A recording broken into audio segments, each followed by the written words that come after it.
What's good, Josh? Your boy CrayG, and welcome back to another Need for Speed Heat video. In today's video, man, I got another drift build for you guys. I haven't dropped a drift build in a long time. I've only done one other BMW drift build, and that was for the E30. Now I'm doing the E46 M3, which, as you guys saw in the gameplay, is not that bad and pretty good if you guys can get used to the way this car handles the throttle control, and if you got the right setup, which I'm finna show you right now. So if you guys have been enjoying the content on the channel, make sure you hit the like and drop that sub, man. Let's get into it. So today we have the 2006 BMW E46 M3, man. I went with the gloss white paint, the carbon fiber hood with the black top as well, and the gold 3 SDMs. I think it's a good combination, and I also went with the Pandem kit, but we're gonna get into the performance first before we go into detail with the customization. All right, so for the engine, I went with the 4.4 liter V8. I did do some testing with the other engines with ultimate parts fitted on them, and as you can see, this Wankel, of course not. The rotary, of course not. It's not even touching it. 3.2 liter straight 6 is not even touching it. The 3 liter straight 6 is not touching it. The 4 liter V8 is not touching it. The 2.9 liter V6 is not touching it. And then I also did the 3.8 liter V8, which still isn't touching it. You lose a lot of torque. The engine that came the closest is the 4.5 liter V8, but as you can see, it still lacks a lot of torque.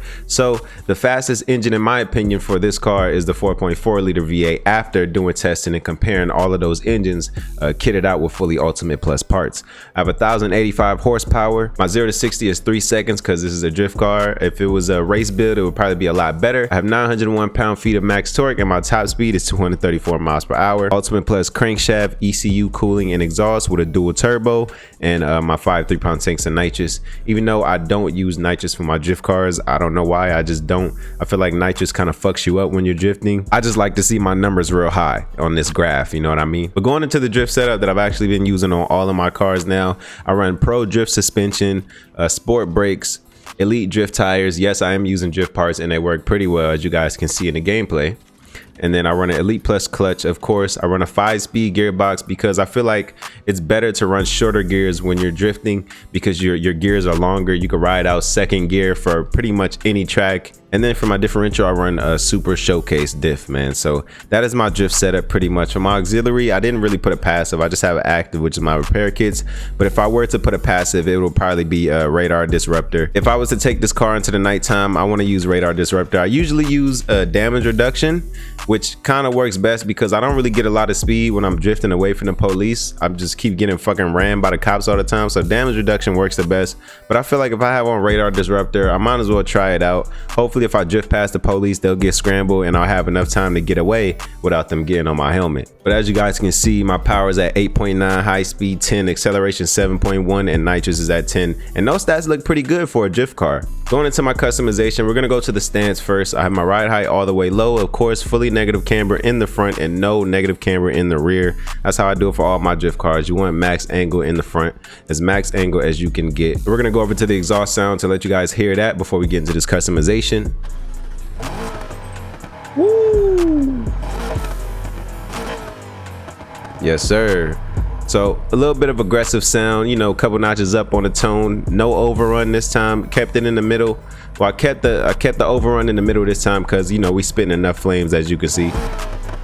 And then I have no pipe resonance like I do for all my builds. All right, guys, so going into the customization, I went with the M2 motoring carbon fiber hood here.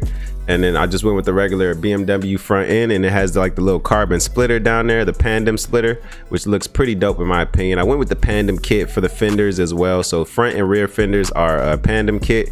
And then for my side skirts, I just kept, you know, the regular OEM BMW side skirts on there. OEM tail lights as well. I didn't use this trunk lid because I went with a APR performance spoiler. I know I got it now. I was calling it AR performance a long time ago, man, but I got it now, guys. It's APR performance, man. And I got a regular BMW rear bumper here as well. And then I went with the Vorsteiner diffuser. I just like the carbon look, man. I like carbon fiber. And then the Speed Hunters dual exhaust tips there as well. And then for my rims, I went with these 3SDM 3.41 FRs. And I made them gold with the red Brembo brake calipers, and I think that looks pretty good. It's a nice clash, man. The colors go pretty well. For some reason, like, I really like this white, the way this gloss white looks.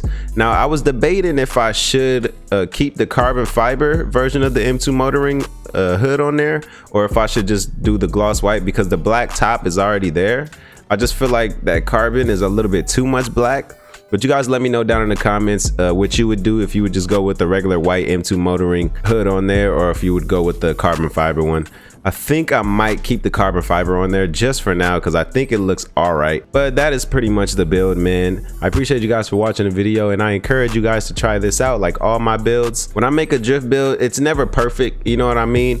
And these cars are never perfect. I personally don't believe that there is a best drift car. Like a lot of people say the RX-7 is the best. You got people that say the Corvette's the best. You got people that say the Cuda's the best. I don't think there's a best drift car. I think it all depends on what you're comfortable with, the setup you have, and the practice you put into getting good with that car and managing that car's throttle and the engine you have in that car and all of that stuff. There's so many variables that go along with a good drift car, and I just feel like you can't single out one car as being the best for a specific reason, you know what I mean?